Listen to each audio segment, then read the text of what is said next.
On today's episode of the Nostalgia Test podcast, we welcome back the team from Long Take Review to put the Jim Henson classic Labyrinth to the ultimate test, the Nostalgia Test. Through dangers untold and hardships unnumbered, I have fought my way here to the castle beyond the Goblin City to take back the child that you have stolen.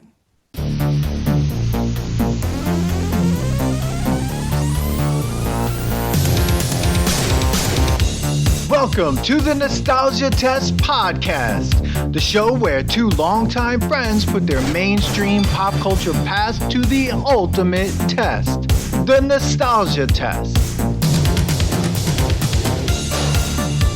Ooh, we're calling it a classic, Dan. Everything's a classic before it gets put to the test. You know that. Innocent Cult until classic, proven guilty. I mean, Yeah. Here we go.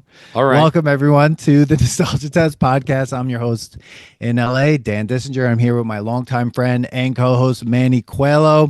Billy is not with us today. So, I mean... Yeah, our new host is A new not co-host. with us. No. Way to fuck he got that out of up, this one. Billy. Way to fuck it up. Yeah, Got I you. mean, he got out of this Didn't one, make it Billy. on. I didn't make it on Metallica.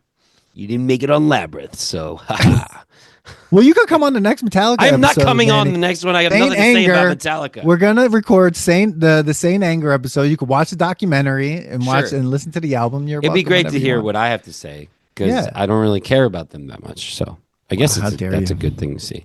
How dare you? Anyway, we're here to talk about Labyrinth. It's been a movie that's been on the list for a while. 1986.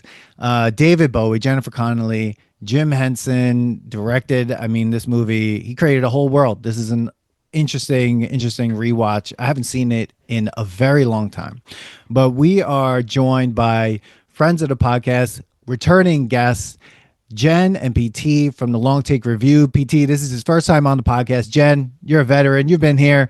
You had a 101 episode on nerd culture. We're going to put the link in the show notes. And also, you were here with Greg when we did Indiana Jones and Raiders of the Lost Ark, which is a great episode. But welcome to the podcast. Thank you for coming on.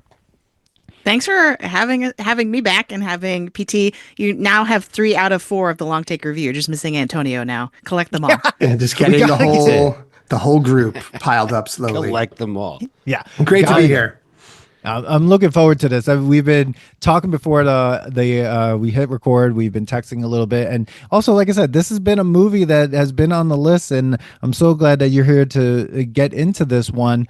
And so, why don't we just start right off the gate to kind of just be thinking about when the first time we saw Labyrinth. And if you could think back to when you first saw it and your reactions when you were a kid and you came across this film.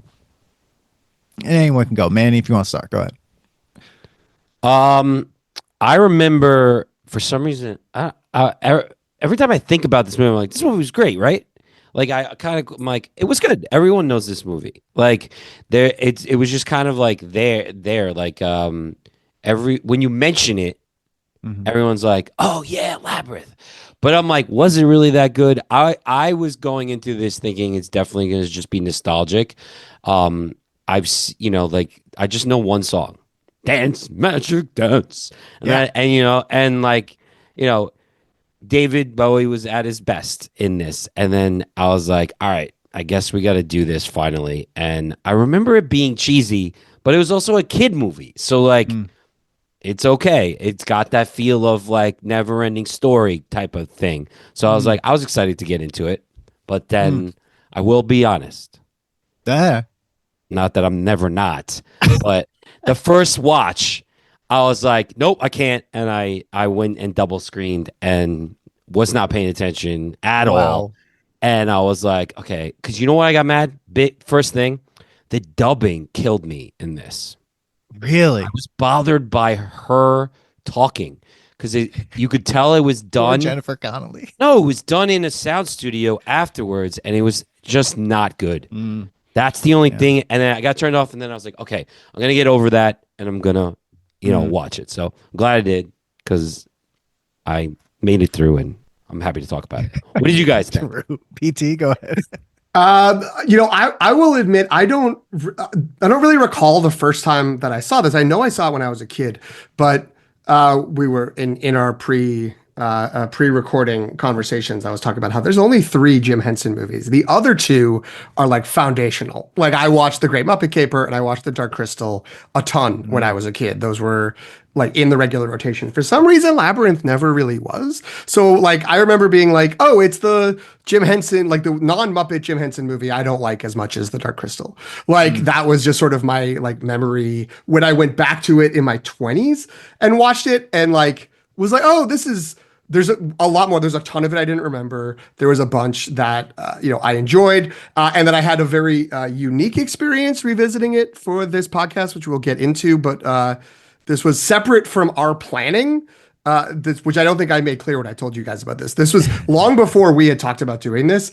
We got tickets to see Labyrinth in concert, which is touring, and it is a band of like 8 people, I think 7 or 8 people with like a 80s synth pop range of instruments on stage. And they have obviously the dialogue and they have the sound effects and they have David Bowie singing and then the Muppet performer singing or the puppet performer singing when they sing on the soundtrack. But then the music was all live. So all the score and all the songs from the music was for the songs were live. So I will admit I did not notice dubbing issues because it was in a big theater and everything felt a little bit like surreal and weird. And I think some of those issues, part of being in a movie theater is you're just more willing to give up that like, oh, the lips aren't really matching the sound, or it's very clear they replaced what she said on the sound stage with something she recorded later, because otherwise you'd hear like 30 people moving underneath the set, positioning their puppets while she talks.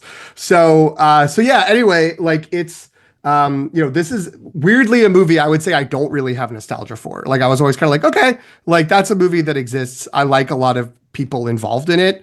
Dan, you didn't name drop either George Lucas, who produced this, or Terry Jones from Monty Python, who wrote it.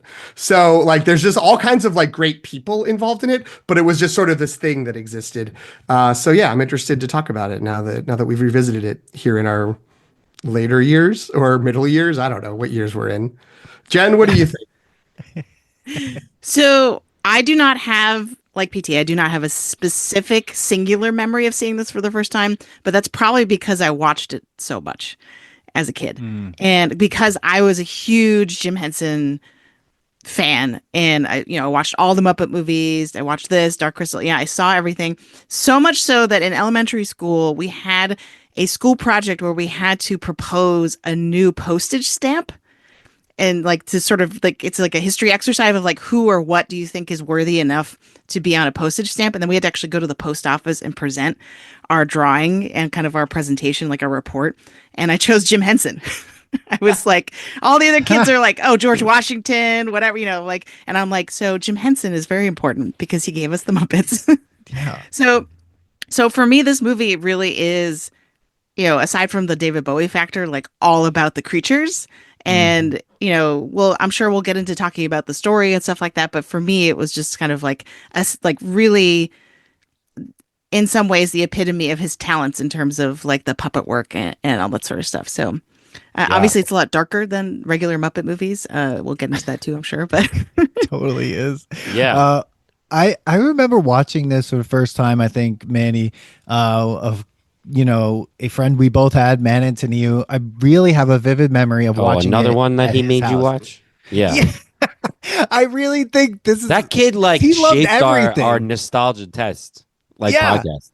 He Like, loved there's always movies everything. that are like, oh, and Matt Antoniou made me watch. Well, this. he lived in a household that I feel like all they did was watch movies and then Yeah. also throw stuff at each other. So like I think it was like, I remember watching Black Christmas there. Oh my god, that was the Labyrinth. day that his brother threw a VHS at his head. Yeah, the VCR Yes. at his head. Yeah, And yeah. then I also remember getting in trouble because he gave me an Andrew Dice Clay CD once to listen to. My parents Yes. found that.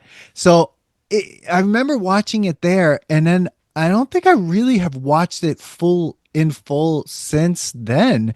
And when I went back and we watched it, I don't remember large parts of this movie. And it was weird. Like I liked it and I was enjoying it, and then I was like, this is the longest hour and 40-minute movie I've ever watched. And then I also was like, wow, this is, like you said, Jen, like much darker than other PG movies. Like, and again, it's 1986, so there's a lot of things in that PG they could get that were rated that I'm like probably wouldn't be PG rated possibly.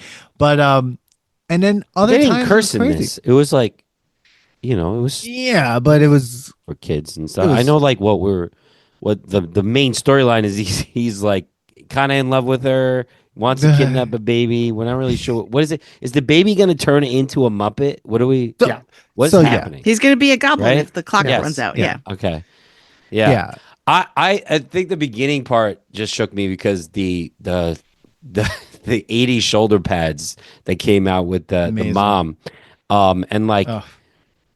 that the acting was 80s horribleness that moment, and then then that went away. I was like, thank God it got a little better. But like that, like rushing of like, no, just leave me. Like she's like freaking out, and like all of a sudden just has to watch her like brother, and like they just leave to go out. Like it's like, oh, these parents just go out every night and like just leave. How old is she? She's supposed to be 16. 16. Okay. So yeah, according to like Wikipedia, it's a musical fantasy film directed by Jim Henson with George Lucas as executive producer, based on conceptual designs by Brian Froud. The film was written by Terry Jones, though there are like a bunch of other people that also helped write it from 1980 since 1984 I'm not so when it was shocked started. by that because like, it's like Laura- ADHD. Yeah, Laura Phillips, Lucas Dennis Lee, and Elaine May all also wrote on this script since 1984 when it was first started. Yet Terry Jones gets the sole credit for writing it, and stars Jennifer Connelly, David Bowie, and a bunch of Muppets. And There was so, a moment I was like, I wanted to be on the drugs that they were on when they thought about this movie. yeah, I was like, what? Like, it was very ADHD. Like, okay. And I guess as a kid, think about it. You want this kind of thing because you're like getting bored, and then it's like something else is happening. Then fart joke is happening. So like it was. I wasn't. We might spend the most time on fart jokes. Yeah. I mean, I don't mean we on this podcast. I mean in the movie. Yeah. Like the highest percentage of runtime. It's like David Bowie singing is 1, and fart jokes are 2. that scene in the Bog of Eternal Stench. Come on. the Bog of Yeah. Eternal Stench was the longest scene, and that poor actor that was Ludo had to continually just go smell. Yeah. smell. I mean, it took so long. I was like, if they cut that down, the movie would have been an hour long. Like, but it was wild. I mean, it was absolutely wild. I'm wondering, in the rewatch, what were some of the scenes or some of the things that stuck out most? Manny, you said the shoulder pads right away just stuck out so Right much away. to you. Right away. Other thing, what else like stuck out to you or like we're just like, holy crap, I don't remember that at all from the initial watch like of Labyrinth. The thing that stuck out to me, and I don't know if this is necessarily a great response to your question. 'Cause I don't know if it was like, oh, this isn't what I remember, but it's sort of what you were saying of like how fast it gets to like, yeah. Let's get to the puppets. It's like, what's happening? And it's like, she's mad at her parents. Who cares? Like, just let's go. She's got to watch this baby. She hates the baby. The baby does nothing. The baby just starts crying, and she's like, I wish a Goblin King took you away. Boom. Like all within like 3 or 4 minutes. And suddenly it's there. In my memory, it was like the whole first act. It was like, I felt like if you had asked me beforehand, I would have been like, it's like 15 or 20 minutes. I'm sure we'll get to, the comparisons to today at some point. But like if Labyrinth were being made today, it would be an 8 or 10 episode Netflix series. And the first episode would end with those goblins showing up. So we would have had like 50 minutes of this girl's life and her wandering with her dog through the woods, yelling at an owl and misremembering her lines and all that What stuff. was she doing those lines for? I think don't she, she just cool likes that play. story. She Oh, likes, okay. Because she had that little booklet that said Yeah, Labyrinth. she's trying to on it. memorize the lines for. Okay. Yeah. Yeah. Was it for a got it. play or was it just because she was obsessed with it? Like, was it just obsession? I or- mean, she was getting mad at herself because she couldn't remember the last line, right? So yeah. This is overthinking it, but I thought that like because we see the Wizard of Oz and we see Maurice Sendak books like around and Grimm's fairy tales. But I just thought it was supposed to be like they're trying to establish this is another classic children's book we all know about, even though we made it up for this movie. And that like because she wants to be an actress, she just tries to memorize stories. So I didn't think she was in this play. I know she wants to be an actress. That's sort of her dream. Very briefly mentioned again, like not belabored, which maybe it's rushed because maybe everything is just like what, but I did appreciate. In the end, I liked that it was like we're not wasting our time with like whatever. Let's get to weird creatures in a fantasy land. She's in the fantasy land on the quest outside of the labyrinth. I think within 10 minutes of this movie, Yeah. which is great. Yeah. Yeah, and absolutely. the owl. I mean, the transition. There were moments where the graphics or the Yeah. technology, Special effects, yeah, special effects. That's it. Was great. That I was like, oh, because I love practical effects. My favorite, I actually wrote down, was the door. The guy. Yeah. That looks so real. Like I thought it was like to me one of the best Muppets that were there. Because it looked like metal moving, and like and like I love the joke that it was, like the one guy couldn't hear, the other guy couldn't talk, and that was really cool.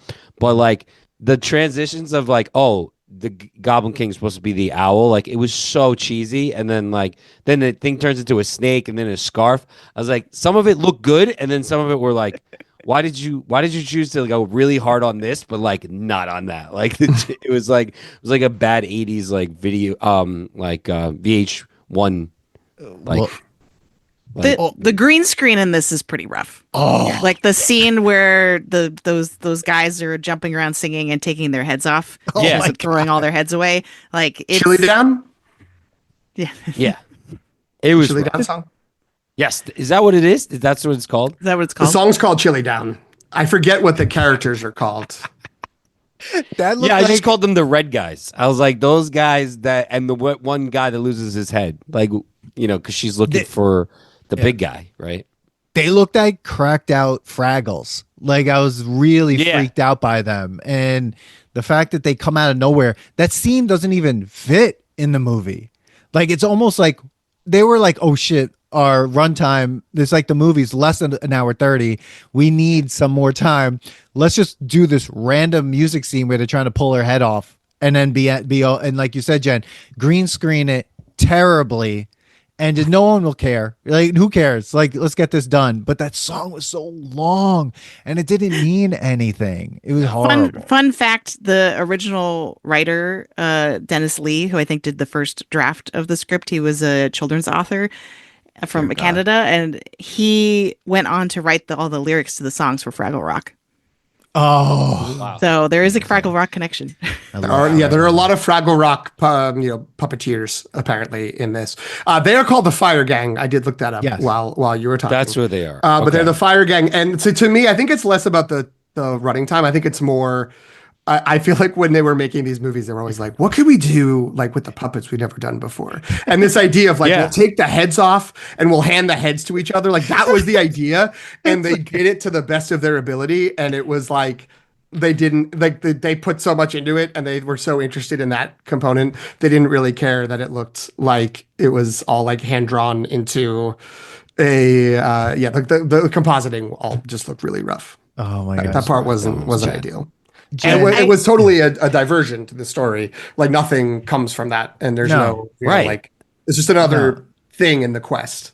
Yeah. Right, but what Go I was ahead. going to say is there's a certain degree to which the kind of disjointed nature of the story is a product of the production, right? Of the many scripts it went through and of what you're talking about of like, oh, they kind of prioritize the creature effects first to come up with like a scene and instead of the other way around of like, oh, what can we do to supplement the story that we have going? But I also think the flip side of that is you could defend it thematically as like the point of it is to be like a labyrinth, right? Like the narrative is like a labyrinth as much as the actual labyrinth in the movie, because the kind of quest structure really is more episodic and kind of like vignette based, right? Of like, oh, there's this, I come along this random thing. And it really reminds me of Alice in Wonderland too. Like if you read those the original Lewis Yeah. Carroll.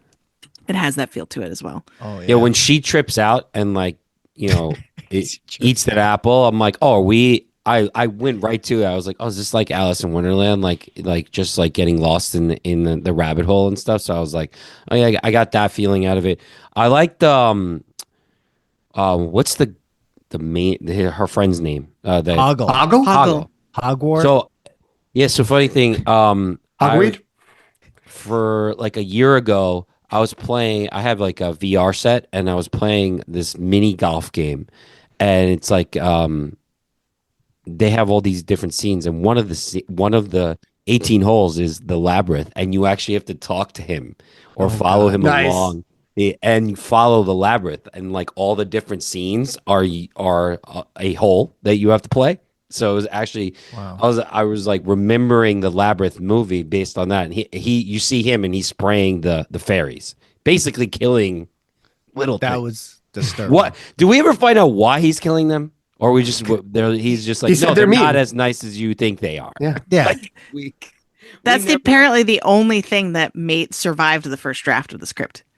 Like, Oh, 'cause really? I was reading this Empire article that was doing it. They did it. It sounds like they did an extensive interview with Terry Jones and with Brian Froud, and Terry Jones was like, "Yeah, the first guy, Dennis Lee, like I think he rather than write a script, he'd written a poetic novella, Oh, God. and he was like, I didn't know what to do with that, but I did think that spraying the fairies was funny, so I kept that in."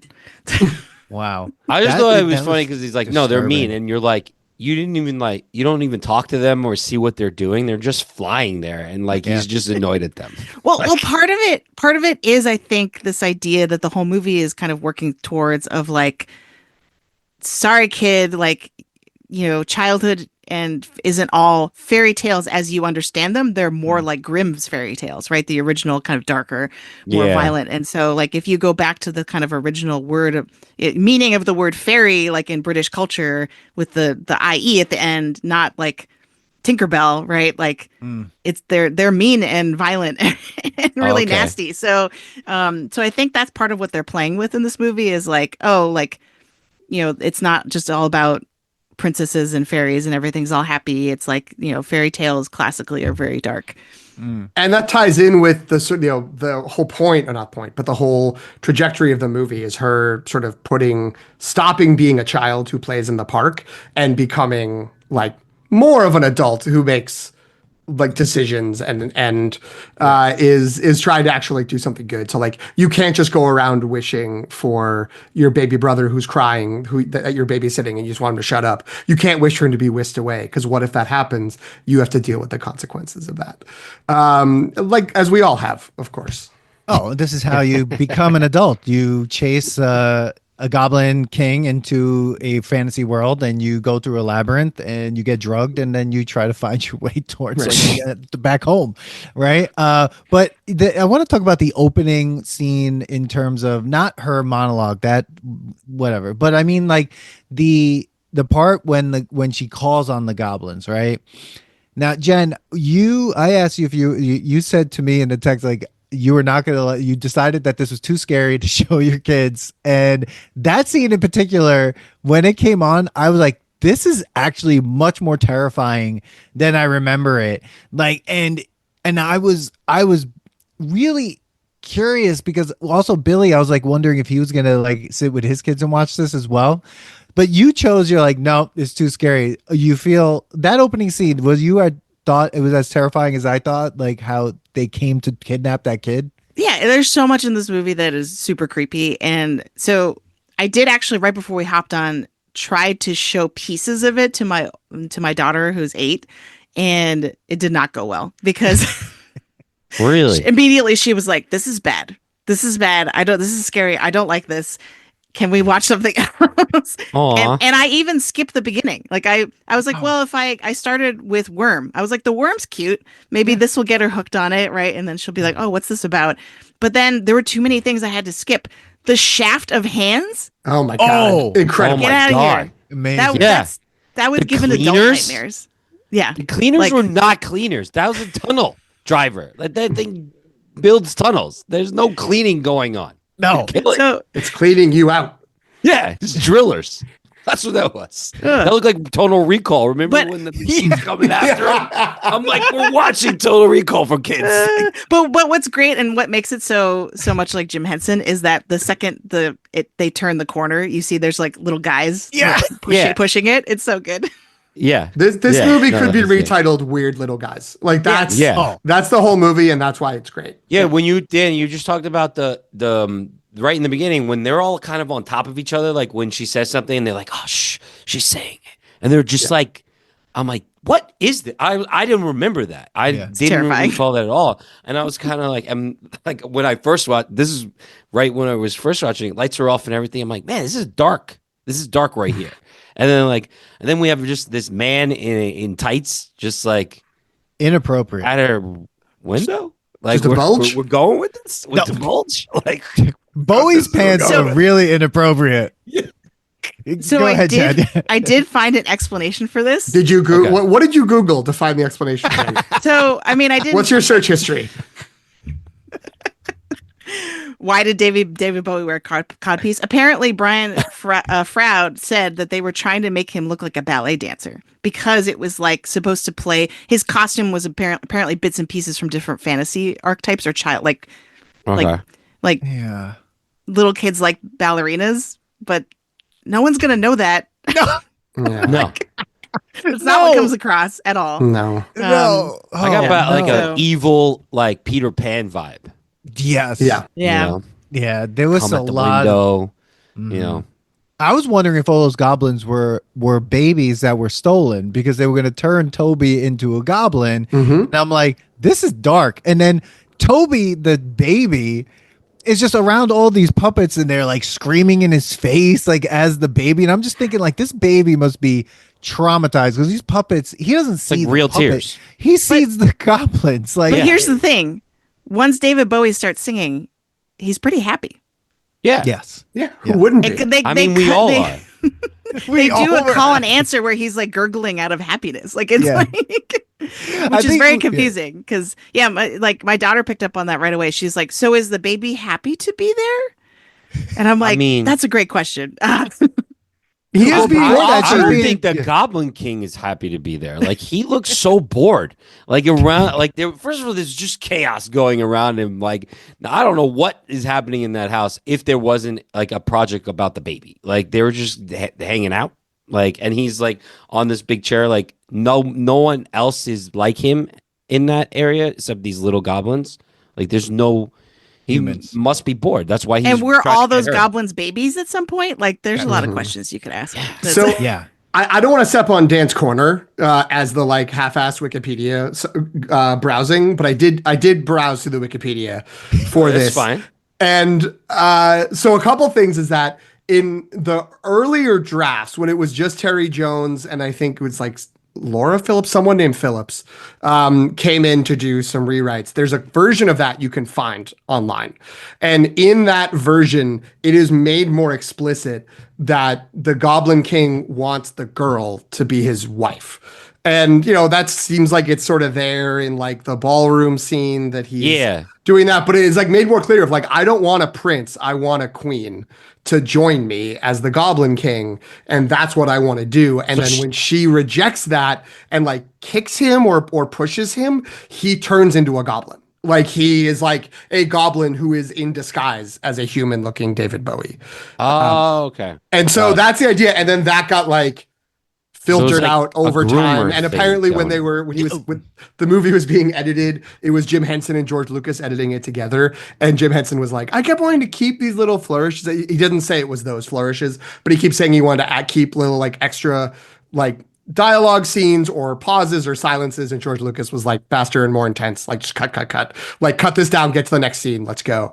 And so it feels like, but whether it's at the writing stage or in the editing stage, that stuff got cut out. But I guess that's supposed to be why David Bowie's languidly hanging around a bunch of goblins he doesn't seem to like with a baby he doesn't seem to want, is that it's a means to an end of getting an underage girl, which, you know, I love David Bowie, but it's not off-brand. Well, it's funny. Like Hot take right here. Yes, we got one. But you're not far off. I mean, rewatching this, I was like, it's very creepy in that way, where like she is being, you know, that one scene where you said, man, when she eats the peach and or the poisoned apple or whatever, and now she's, you know, drugged. She goes into this weird PG rated, eyes wide shut masquerade ball. She's now a bride, sort of. He's wearing this killer jacket, but his like he's in love with her and he's singing this weird song to her about falling in love. And even in the end, that weird scene where they're like walking around that room that has all the staircases and she's chasing the kid, he's singing a I have song to say, about I did taking- like that visual effect. Yeah. That the was visual was really great, cool. but the song Escher was area, creepy as hell, man. Like it was about like I'll take care of you and all this. Yeah. Stuff. What are you talking about? Like it was like a totally different film. But like what's funny is that the gurgling of the baby, Jen, what you said, like according to IMDb, David Bowie did the voice of the gurgling for the baby in the song Magic Dance. So the baby might have still been terrified because then there is this weird part where he throws the baby in the air. Like you can see it's a puppet. Wah! And like he just walks away and walks the puppet away. has That's a the- catch. That was great. One tidbit from my theatrical screening of this is we can get into more of it as time goes on. But there was a bunch of people showed up in costumes. I think it was encouraged if you read the website more than I had. But there were a bunch of people who were there in costumes, and there was a couple who was in the wedding dress, Jennifer Connelly wedding dress, and then standard David Goblin King Jareth outfit, and they were sitting like directly to my right, like across the aisle to my right, and someone came up to them like in the 15 or 10 minutes before the movie was like, oh, can I take your photo because your costumes are great. They're like, yeah. And the woman was like taking the photo, says, I work at the Jim Henson Productions, like I work there, I do costumes for Jim Henson puppets. And they're like, oh wow, that's so cool. Like, and they were super excited, and she was excited that someone else was excited about that. And she's like, yeah, I work for Toby. And the guy's like, oh, I don't know who Toby is. And she's like, Toby, the baby. And it was like, what? And I looked it up. Toby is a production baby from Dark Crystal. Toby is the baby of the designer who did the initial design thoughts for both Dark Crystal and Labyrinth, and one of the puppet makers from Jim Henson Productions. So when they were making Labyrinth, they were like, you just had a baby. Can we use your baby? And they were like, I guess. And so that's how, like, because usually when you see a baby in a movie, it's credited to like 2 or 3 infants, right? Because it's like, there's like rules. I guess no rules when it's in-house because it was just the one baby. It's Toby, and he's now like upper level manager at Jim Henson Productions. That's crazy. Wait, now is that the Jim Henson Productions here in Los Angeles? Yeah. That's dude. He's upper level. First of all, he started as that. It's child. not. It's like when people go, "I want to go see the Hollywood Walk of Fame," and they look, and it's Like, no. really terrible. But like when you go see the first time I saw that, I was like, this is where it is. It's across the street from this weird strip club and all these broken down houses, and like next to this other strip mall that's like broken. And I'm like, and then it's the Jim Henson Studios. I'm like, that's pretty depressing looking. That sounds like the opening to a Muppet movie. Yeah. Oh my God. Kermit just looking all sad. Oh. Yeah, exactly. Like I'm like, why is this happening? Oh my God, there's so many other things. Yeah, go ahead. I Jen. did find a quote that actually indicates that the creepiness and the sort of underage relationship on purpose. So Brian Froud, who is the father of Toby, the baby, That's right, said the idea was always that Sarah, reaching the age of sexual awakening, is a lustful fan of Bowie-like rock stars, and therefore creates Jareth in a Bowie-like image. So if we're thinking of the movie as like a Wizard of Oz situation, where this is all kind of in her head as a way to cope with the situation of having to babysit the little baby, that she imagines the Goblin King as David Bowie. That is a lot of work to get to them being like, we are not creeps. Right. It is clear how many of the puppet creatures are based on things in her room. Like that makes sense. Yeah. But it's weird that they didn't like put a David Bowie poster up or like some sort of like generic rock They had a musician Cats poster or something up. But Cats for that's it. to play Cats. A Skid Row that was it. poster. Yeah, yeah, they didn't have like a rock star thing. No. But remember there was that subtle the mom, is she supposed to be stepmother or that's Yes. actually her mother? Yeah. Oh, Yeah. okay. And they have Which- like, go ahead, Manny. No, she says to her, um I wish you had a date or something like that, because she goes, how do Yeah. you know I didn't have a date? And she's like, you should be like seeing boys or something like that. And then all of a sudden now this like character comes up. It's like the mother's like mentioning, I don't know. But Jareth. That was all the information they could give in the 10 seconds they did before the puppets showed up. They didn't have time. They don't have time for any more than that. According to George Lucas, he was just like, let's go, let's go, let's get the hell out of here. He wanted to get right to the castle. I do feel like, am I the only one who assumed that the photo she had, the daughter, the main character had on her mirror were her real mom, her and her real mom before her mom died. That's what I thought. yeah, and then she like puts it away. Yeah, at the end, and to then be she like, puts, I don't need a my couple mom things anymore. away. I got a big like Drop Dead Fred feeling at the end of that, where it's kind of like, oh, you have to like let go of your imaginary friends, and how he's like, we'll always be here when you need it. And she's like, I need you. So like then she was like, all of a sudden they all appeared because she like just wanted that joy back. So she's like wrestling with becoming like a woman who has to give up imagining, and then a kid who To give it all up, though. wants it. No. You can goblin every once in a while. But like, wouldn't her parents have heard that because they came home? And if they're Yeah. real, The if best they're question real, of the parents was, "Are you home?" No, she's not. Yeah. What do you mean? Are you home? It's midnight. Where's she gonna go? She's 16. And she closes her door and the baby's door. I'm like, why are you closing doors here? Like, baby, you gotta hear if the baby's gonna cry or not. Like, what's going on? according to her stepmom, it was midnight. She shouldn't have even been there. She was like, "Are you home?" Yeah. She's like, "Oh my god, she just still home? Yeah. Go You didn't out! sneak out to meet a boy at your age? Come on! We Loser.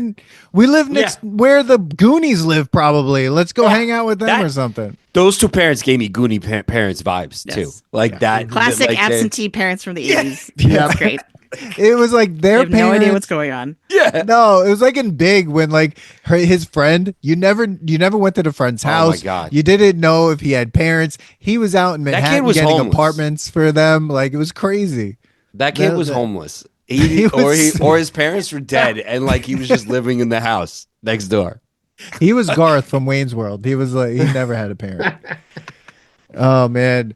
What were some of your favorite characters other than Bowie? Like the puppets. Out of the puppets, like which were your favorites? Manny, what do you got? Who's the guy? I forget his name. The king that rides the dog. Didymus? Or Sir something? Didymus. His his like character was awesome. Amazing. Like Big- when he's surrounded and he's like, "I got you surrounded." I was Big like, Don yes. Quixote energy. That's Yes. Yes. And I love when like it was the puppet like basically strapped to the dog, and every time the dog ran, like the puppet was just like flying around. I'm like, these are the best scenes. Like as soon as thank God when he got into the movie, I was like, all right, here we are. Thank Yeah, God. no, I love that- this guy. That guy was awesome. Anything that he was in, like, because the positivity, like, it didn't matter. He's like, "Oh, now I got you," and it's like, Yeah. "No, you don't." And then something great would happen. So it was great. I liked him. Oh my God. PT, what do you got? I mean, as a major character, I know there was already some shade thrown towards Ludo. I do love Ludo. Just the big galumping one is always going to be a favorite of mine. Who only has a few things. Friend, smell bad, like all that. All that's Yeah. great. That always works. He could just call rocks. It doesn't make any sense. So you don't need to Here- explain that. He reminds me a lot of Sweetums from the Yes. Muppets. Yeah, he's big. Yeah. So what was yeah, the point similar- of the rocks thing? Like that he had that power. They needed an out. They needed rocks. Yeah. And now And we then the know rocks are Frozen. alive at some point. Now we know Frozen ripped off this movie because they have Yeah. the like little rock. I mean, I'm sure that's just from actual mythology, but Yeah.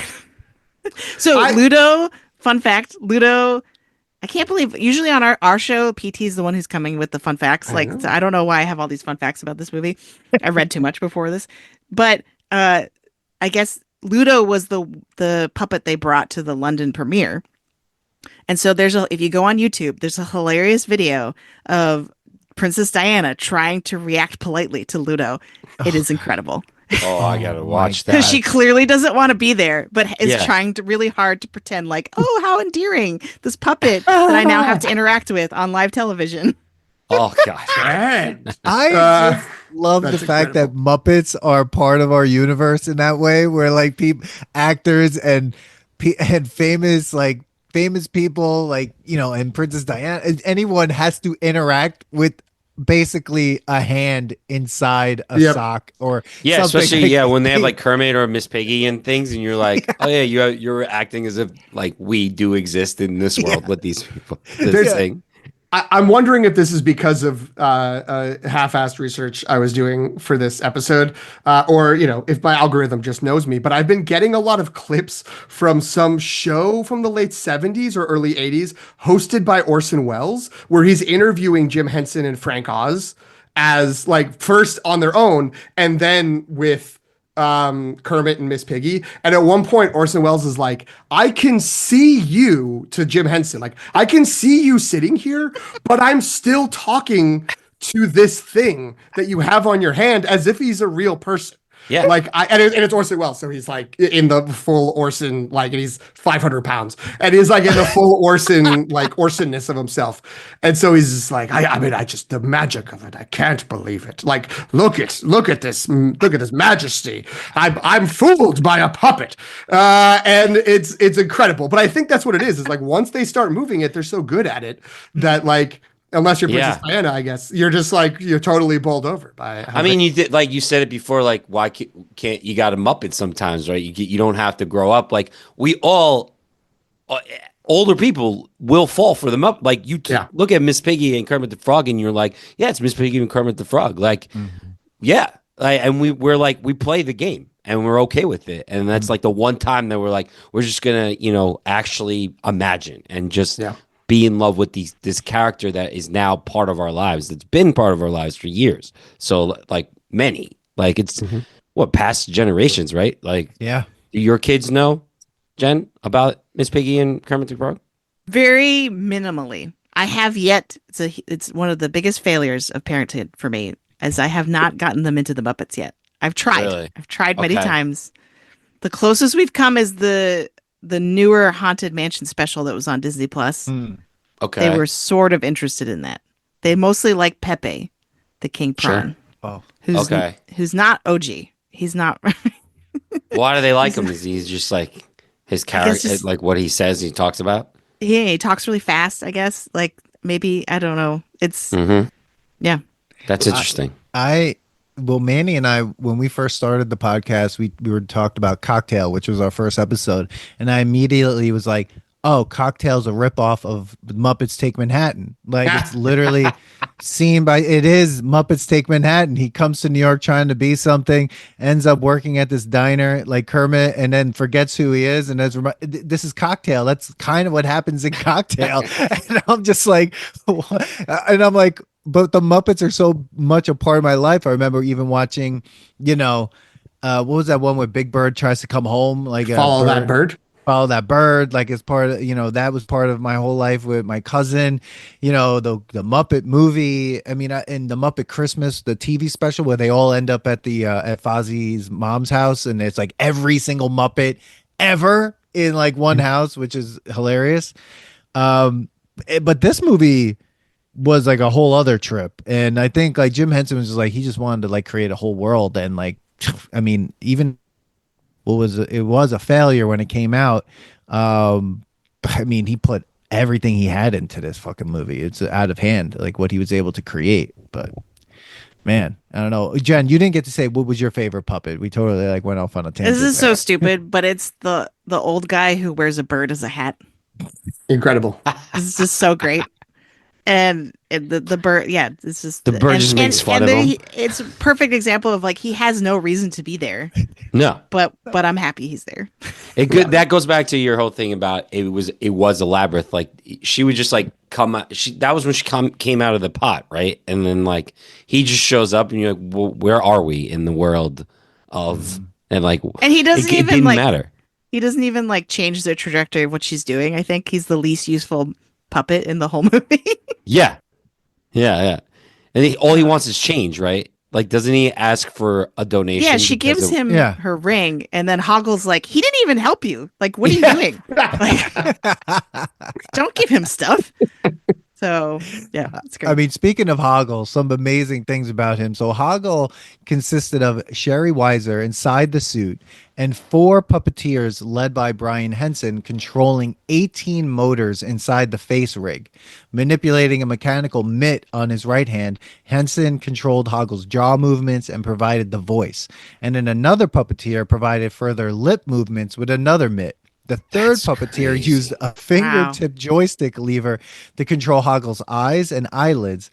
And then the fourth one used a similar mechanism to animate the eyebrows and a foot pedal to control the skin around Hoggle's eyes. The puppeteers had to rehearse together for weeks to anticipate each other's movements, which is insane. Yeah. So that's why the great part about this is just like the art that they created and how happy they must have been. Like, they probably didn't care about the money at that point. It was like what it made. It was like, just think about a team working together to make one character look that good and be like, yes, we didn't get this wasn't, computer effects. It was like an actual team that made this thing. And you were like, that thing became a character that we still are talking about right now. Like, so they must be like in love with that. So I think that's really cool. Yeah. Yeah. Yeah, I mean, it's crazy. Go ahead, PT. I was gonna say, seeing that, hearing you read it now, and I had seen that when I was looking around things. I got a similar. It wasn't as detailed, but a description about the 4 different people.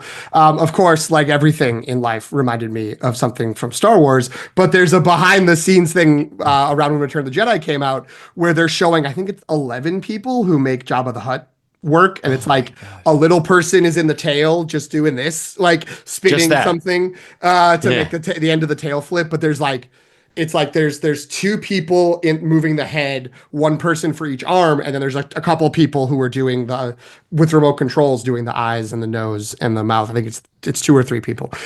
So this feels like a more condensed version of that because it's a smaller character and there's only 1 person inside and more people outside doing all the little muscle movements. But it's just, it's the idea, that idea of the craft that goes into it and the magic that comes from seeing the result of like, that can't just be like, that isn't, nothing but love for Kermit and Fozzie, but like their mouths open and close. And that's basically it. That's the whole thing.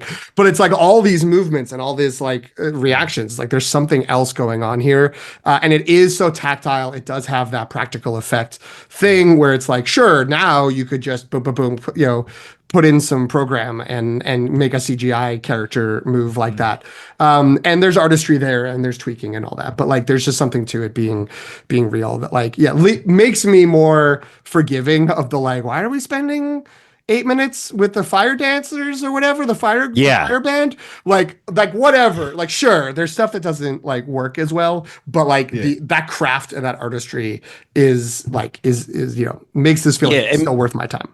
It made me think like some of the people who control the Muppets or the Muppet, I guess they're Muppeteers, are like, hey, I really want to figure out how to like throw their heads, and everybody's like, all right, let's just make a scene. Or I really want to figure this part, like having them jump on rocks and like do these things, and it's like, sure, let's do it. Like, and like it doesn't matter about the story because who cares? Like, it's a fantasy. We could do whatever we want and like just have them do this. Like have them on a dog and then have them talking after being thrown around like this, and then like and you're still believing it. Like it was really cool. Like I said, I really liked even those guys, the liar and the guy who tells the truth and the guy who lies. Yeah, that was awesome. Like they would look up, they would go in. Like I was like, wow, how are they doing that?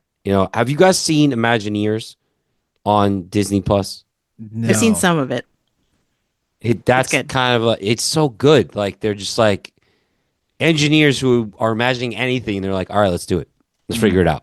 Like, let's figure out how that's possible without getting computers involved in it, like computer animation involved. So I remember I just saw the Jim Henson documentary, and it was unbelievable to see how this person had just a singular vision for what he wanted to create. Nothing got in his way. which, those are other things we could talk, that's a whole other episode of like how he was a super workaholic. It was unreal. Yeah. Like, I mean, but I'll never forget this story they told in the original Muppet movie in the opening scene when Kermit is sitting on the log singing Rainbow Connection. The way they did that was they put Jim Henson in a barrel and submerged him under the water, under the log. So he's in a barrel like this, doing the voices and like, and moving the puppet. And I'm like, anything could have happened. He could have totally died in the middle of that. And and then his whole thing would be like, he died while puppeting Kermit. But yeah, in a barrel, a small barrel. It's unbelievable the type of things that he would do to get that done. It does feel like there's stuff in every Jim Henson production, and maybe this is still true. I haven't kept up as much with later every Muppet thing that came out and every Jim Henson production, but it does feel like those Muppet movies and these things like Dark Crystal and Labyrinth, where they were like, I want to challenge like the audience to believe that this is like all really happening, but the people who go to watch these movies who are like, I know how they did that. Like, I figured that out. That's going to be like, really? Well, it's Kermit and he's sitting on a log surrounded by water and you see all the water. Now what? Now what, bitch? Yeah. Figure out what happened. Like, why don't you think about how we did it? And and that's it. And so that's how he ends up in a barrel with a straw in his mouth, like puppeteering on a log above him. Yeah, it's like magicians, right? You think you know the trick, and then you're like, whoa, like, how? Like, is that real? Like, is magic real? Like, I think it's great. I would like to know about how many fans inside that costume to keep that actor not from dying and passing out. There's no the what's his name? Hoggle. Does it say? No, but the head there must have been something so heavy. Yeah. When they made Ninja Turtles 2 and the Henson group created the costumes for that, they took everything, all the gears and everything were originally in the first one in the shells. So what they did in Ninja Turtles 2 was put them in the head. So the actors were like, they were so heavy on the head, and they had to do all this other stuff. And these people were dying inside those costumes. Like, there are videos about how they would just like pour water and shove like the PA, like the production assistant, would like put their hand inside the mouth of the puppet so that people could breathe inside the costume. Like, and they took it so seriously, but Ninja Turtles 2 was a total disaster in many ways. But but it's like, you got to think like they were trying to make it. You mean so you didn't real. like Ninja Rap? I mean, everyone liked Ninja Rap. I mean, come on now. Ninja. I saw Ninja Turtles in concert. I had I had the whole original album, Stepping Stones by Splinter. It was great. It was a great concert. I still have the cassette tape. You did? Yes. You have it? That is a great. Yes, Yep. That's awesome. Yep. It's the greatest thing ever. Do you still have a Walkman that you could play that on? Well, so we had to buy because all of these they were those like mini vinyl records and cassette tapes that kind of unearthed from both my childhood and my husband's childhood. And so our parents kind of were like, here, you have kids now, take these. And so we actually had to buy a special player that has all of the things. Like, it's like it's like a multiplayer. Yeah, yes. It's like, that's amazing. That's but awesome. it looks like an old timey radio. It's great. That's awesome. So. It's like, it's got Betamax. Awesome. Yeah, that's the one thing it doesn't have. feed laser discs into the bottom. Oh my god. Oh, The laser I'll have disc. to dig up my 3DO. Oh, Back in the day. remember Dude. Pocket Rockers? No. Wait, what are those? Man. When we were in middle school, I think, or elementary school, Pocket Rockers was like, it was little cassette tapes. Like, I'm talking like this small, and had singles on it. Like, it would be like New Kids on the Block. Was it like for like when people made like note to self, or like, it was that a little level, that size, it was that size, micro cassettes. Yeah, so you would put it in this player that was like this big, and you could like put the cassette in there. So it was a cassette tape, but it only played the single. So it was like basically a mini iPod, but you got to get all the tapes for it. It was Pocket Rockers. Wow. It was great. All right. Yeah. I mean, I remember going to high You school. gotta look it up. like- It looked so 80s. It was great. Yeah. I remember having like before I went to school in the morning in high school, I'll be, all right, which CDs am I taking with me today? And like try to take all of these so I can listen to a Yeah, single what was song going to be your playlist? Yeah. walking to the next class, like, and it's like trying to press play and like, let's go. I want to hear this before class starts. Like, it was totally ridiculous, And out it of would hand. skip. Oh, of course it did. Yeah, Anti-skip. you got to go buy the sports one because you got to pretend you're a jogger. Right. So it wouldn't skip for 10 seconds. It had 10-second memory. Yeah. Oh, memory. Yeah. That's what it was. All right. So before we put this test, we have to talk about the Bog of Eternal Stench because we really haven't dug into There it that, is. It which was has been talked about mentioned right in the so many times. so many times, and then you get there and it's literally a bog and there's a bunch of buttholes. Let's be honest, in this bog, and it's Yeah. just buttholes everywhere, just farting, and it was one of the weirdest things I've ever seen. Gross, and just Well, obviously, to me, this is her thinking she had to probably change her brother all the time and how bad it stunk. So, because to me, this is her. She's in bed, sleep, dreaming. Oh, you think this is all in her head? Yeah. Oh, you're wrong. Yeah. Oh, what? No. Of course it is, dude. That's why at the end they're like, oh, just call on us and we'll be here. She's imagining this whole thing. We're gonna have a real fight when we get to Drop Dead Fred. But go ahead. Stop this, bro. Stop this, bro. That's, to me, this is what it was. That she's like baby farts and baby crap. If it touches you, can't get rid of it. All you do is smell this, and that's her imagination of it. Wow. I mean, I that's just a good really theory. like that they felt the need to build some lore around it, where they were like, Yeah. well, if you step in it, then Yeah. you'll smell bad forever. Forever, yeah. Yeah. It wasn't enough like the just to cootie smell shot. bad. They had to create like a curse around Yeah. it. Yeah. Well, to me, and again, maybe oversimplifying this sort of the movement from childhood to adulthood or immaturity to maturity, like that's the sort of most childish thing. It's just sort of like, it's just a whole place full of farts. And if you touch the farts will stick to you forever. Like that just feels like a thing that a kid would come up with. And so, you have to move past that and you have to go beyond and have your friend who can call a rock bridge. So you for needed to be able that to walk setup over. to be able to handle, or else how is she getting across? Right. Yeah. But What does that have to do? My so thing was that angry. if she steps on the rock that just was in the bog, Wouldn't it smell? it's on her foot. It's on her foot yeah, forever. that was a. It's on the rock whole forever. story. As soon as she stepped on it, I'm like, it's on her shoe. She's gonna smell it forever. You're thinking like in a logic science way. This is more floor is lava. And I think if you put something in the lava, like you're not in the lava, even though anything Okay. you put in the lava would obviously burn if it was really Yes. lava. But Yes. it's really just like the floor. Yeah, I think technically you get to dip a toe in the body of water. Yeah. Yeah. I think that's the way you explain that. Got it. Okay. In the The butt. dog must have been freaking out because his sense It's of like, what am I smell, doing? like what? And I love how Didymus was like, I don't smell anything. Yeah. Great. It's like, What are you talking the air is very fragrant.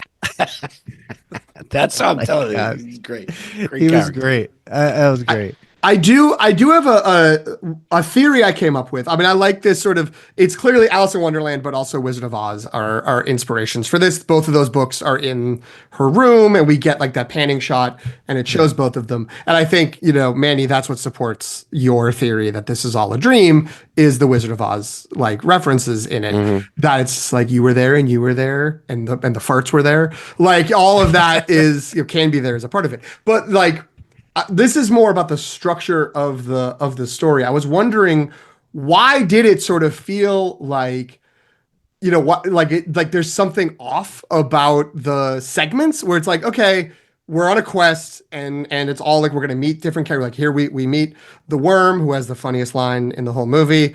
At the end of the worm scene, I think like that's that had the highest impact for me anyway.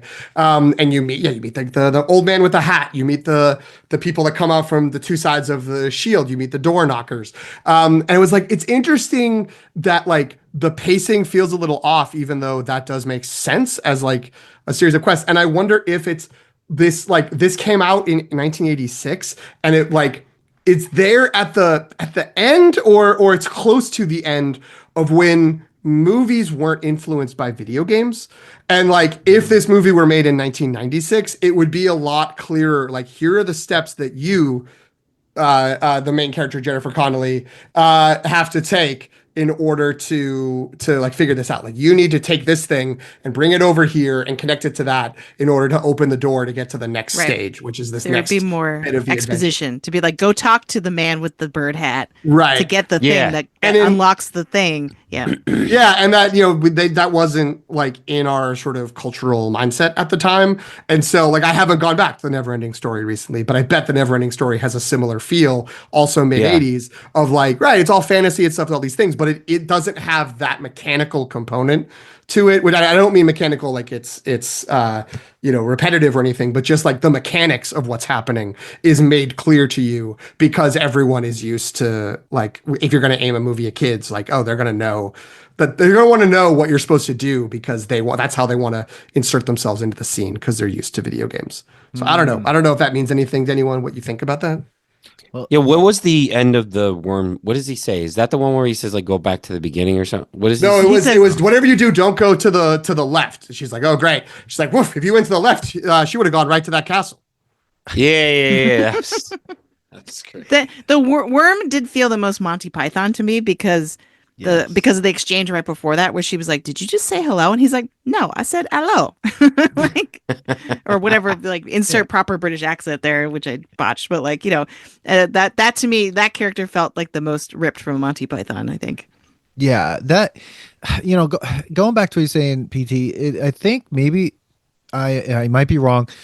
Maybe the first movie based on a video game was Super Mario Brothers in 1993. I'm not sure. That might have been the big major release that had come out, and that was a total disaster as well. Double Dragon after that movie was also trash. Street Fighter was bad. Mortal Kombat was bad. I think it was like these ideas of like trying to make video games into movies. It's so difficult, and this one felt like, if I was thinking about it in terms of video games, it felt like that game Maniac Mansion in Nintendo, which had You no freaking point. love that game. LucasArts. You bring that up a lot. Another Lucas connection. Point and click Exactly. adventures. Exactly. It was such a weird game, and you could just walk around a house and do all this stuff and be killed. And once you're killed, you could still go back to that character and be sitting Right. underneath it. It was just so weird. And then I don't know if you ever win that game. And so this movie had all these weird moments, but I do think it comes out of the editing, and that's why it feels so odd. Because even the woman who was the hoarder, like when she goes into the junkyard, that actually, according to IMDb, was supposed to be Jarrett's mother. And so like that character is actually supposed to have a connection to the Goblin King as being his mother. So there's supposed to be this other thing happening, but we really just go there and be like, here we are. And now it's over. You know, I mean, there's a lot of like, we're here and then it's done. That was And a then trippy scene. Like they did that That really scene's well when messed up. When she the room goes starts through to the fall door. apart. Yeah. Yeah. And then starts trying to pile all the stuff in her room onto her back to make her a hoarder as well. Yeah. Well, I'm sorry. I will say, Dan, that there's a little run of movies in the 80s that are not based on actual video games, but are movies about characters playing video games that are made up for the movie. Yes. Your Cloak and Dagger, your The Last Starfighter. And I think those work a lot better. And I think that's because those aren't movies that are trying to replicate the experience of being in a game. It's movies showing the dream of like, what if you could play a game and then like it actually starts happening, like, and you actually get like into the world of the game, Right. whether it's a spy thing or it's a, you know, intergalactic space thing. Right. So yeah, but like I don't think it had become like the idea of gaming, and games were more primitive back then. I don't think the idea of sort of that Maniac Mansion style point and click figuring out things, or like, you know, even like Zelda was out, but I don't think Zelda was like had seeped in so much of like, oh, this is how we perceive adventures. This is how we perceive quests is steps in a game. Sorry, Jen, I cut you off. Oh, it's okay. I was just going to say that scene actually serves a very important thematic purpose, because her whole thing is like, I'm trying to distract you from rescuing Toby with all of your stuff, right? Your physical possessions. And at the beginning of the movie, that's actually what sets Sarah off, is that she finds Lancelot, her teddy bear, in Toby's room, and then she's like, I hate this baby, you keep taking my stuff, right? And so there's almost kind of like a if she, the more childlike version of her just cares about her stuff and is constantly saying life's not fair, whereas presumably the version of her that can break through that and rescue Toby at the end of the movie, it doesn't care. Like, she gives Lancelot to Toby at the very end of the movie, right? Like, she learns to kind of be like, oh, it's not all about my stuff, my junk, and it's not necessarily about, like, everything has to be about me and it has to be fair. Like, she kind of grows up a little bit. Yeah, I mean, she even says to the king, doesn't she, like, you don't have power over me. So she could be saying that over her stuff, like, your stuff, my stuff doesn't have power over me. Dan, like, how you don't think this is in her head and it's a dream is beyond me, because she even has a Labyrinth toy in the beginning. Like, sure, I had that. Name is there. Did she made she's remembering a line about the Goblin King and getting a kid. She also has a print of an MC Escher painting next to her bed, which is what the stairs are at the end. I mean, it's all insane, dude. But I mean, whatever. I mean, just like we had the argument about American Psycho. I think he did all that shit. And I think all that happened. I think you hate the cop out of It's a Dream. I hate that. Just like with the Bob you can't Newhart just end a show. Oh, it was a dream. I think it's possible, Dan, or Manny. I don't know who I'm directing this to. Even that, like, what it is the Goblin King created the labyrinth for her based on the stuff that she likes. Because what she likes. Okay, it's an owl. So the Goblin King is there, but I feel like the magic comes from that owl, right? The owl creates this thing. He's like, oh, we got to create this issue because she needs to grow out of all this annoying behavior she has. Okay. And, that's what happens. And all this shit really happened to her. They just cobbled it together with all the stuff in her room. But then at the end, they all come back. Why not? Why not? And it's a fantasy. And the parents don't hear them at all. They hate their kids. They don't care. Yeah, they're the worst parents. They're banging. It's date night. All right. 80s parents. I mean, come on. Are you home? Okay. Yeah. They're wine drunk and listening to Cyndi Lauper downstairs. That's what's happening. I mean, yeah. They got the cocktail bar downstairs in the basement. They have friends over. Exactly. They're just like, whatever. I mean, she's screaming at her upside down pineapple in front of the house. We got it. It's cool.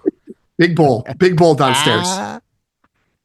Oh my God. Well, I mean, just before we put this to the test, there were a few song lyrics that was weird. I found that in the Dance Magic Dance, the slap that baby, make him free line was really interesting. I don't know. And then at the end, when he says to her, just let me rule you, like in that song on the steps. So there's a lot of odd, like, violence towards kids, weird sexual innuendo, and I don't know. Like, it was just all really creepy as an adult watching it. And I think as a kid, I just didn't even notice any of this shit, which is par for the course and all the stuff that we've been rewatching. I mean, I think that's how it goes, though, like, because you're innocent and you're not thinking about it that way. Like, you're just being a child. Like, that's good that kids don't have to think about it. Also, not super inaccurate for the actual experience of a 15-year-old girl in the world. Well, there we go. Yeah, I mean, fair point. Yeah. I mean, just Jennifer Connelly too. I thought she got better as it went through the whole movie. Yes, but before she started out terribly. She was in a crazy movie before this. I think it was with Robert De Niro. He played a gangster, and it was like, oh God, what's it called? The Once Upon a Time in America. Was she in that? She is. Yeah. So that was the movie she was in prior to this movie. She had like 6 other things she did prior to Labyrinth. And then her career after that, I mean, she's been in. Was she in Pie? Not Pie. She was in Requiem for a Dream, right? Yes. That movie. I'm never rewatching that movie. That movie needs that movie, The Goblin King took over. Right. Yeah. She escaped the king. I am not watching that movie again. No, I don't. No, I think I've only watched that movie fully once. Yeah. And then like one of the weirdest scenes ever a second time. And I was like, yeah, I don't need to watch this movie again. No one needs to watch that movie again. But I mean, she was great. I mean, for the lines that she had to do, all the stuff she had to go through, I mean, even in the documentary, she talks about wanting to do all those stunts like in the movie. So it was like really, really quite amazing that everything was done the way it was done. But I guess we're here. Could I just say one more thing? Of course you can, Manny. You brought Go up right ahead. Never Ending Story, right? PT? I did, yeah. I did. That even the fart scene, that made me think about the scene with the horse. Like just because of the tar pits, but they were fart pits instead. So. Okay, that's. Did you have that written down? That's Like, the was that one of your notes? Okay. No, Man, I when just we get the literally merch just said, shop- I don't take fucking notes. Off the head. I love When it. we get the merch shop, we're gonna put that's gonna be a shirt. Carpets. Like, Yeah. because like So, Just have, but this time have the horse in the fart pits instead of the. but tar like, pits. can you give him a look on his face? Like, oh God, what's happening? oh god. I guess I do. I'm saying sorry. You keep trying to make this pivot, and now you know Jen. No, this happens. This happens a lot here. Good. Well, it happens a lot in our show too. Dan and I It's may or always may good. not have commiserated about this off mic. I love it, as you should have. We talked a little bit about his performance, but where are you guys on David Bowie? Like, do you people like David Bowie, and where are you? Where did this movie fit into whatever degree of fandom or recognition he has in your life? Because I think we're all of the right age of like this could be first contact of David Bowie. Yeah. First guy. I'm pretty sure it was. I don't think I knew who David Bowie was before I saw this movie. Yeah, I don't know if I did either. I think I only knew who David Bowie was prior to this, maybe because of the they used his song for the Schweppes ginger ale commercials when it would blast off into space. It's like, this is ground control, the marriage, and I was like, Sure. and I asked my parents, what is that? And they're like, oh, that's David Bowie. And I'm like, so for so long, my memory of him was connected to Grape Schweppes ginger ale, which is an amazing. So to bring that back, if it's not, that actually was so great. That passes the test. So wait, when you were a kid, were your parents like, we're gonna go see Labyrinth? It's by the Muppets guy and the Grape Schweppes soda guy. No, That guy. no, I think when I saw it and my friend Matt was like, it's David Bowie. And I was like, oh, the Schweppes guy. Oh, I didn't know he had Because such a big dick. I remember that. What is it? Did he get paid the most in this? Like, did they want to get him? Was there anything else? He had No. to be. Facts on this? The thing that I read, and Dan, can correct me if I'm wrong, is they decided at some point, and presumably because of what was mentioned earlier, of what they thought in terms of the main character's relation to the Goblin King, this should be a rock star, and so they went to Sting and Prince and Mick Jagger and Michael Jackson. Yes. And then those were ended all- up with David Bowie, who I think is the best choice out of all of those. I mean, not Absolutely. necessarily whatever, but I think in terms of acting performance and also just like weirdness, like Yes. and also like, I guess he had wanted to like do like a kids songs, like songs that could be in a kid's movie or play or Yeah, something. Sure. So Which that none worked. of these were.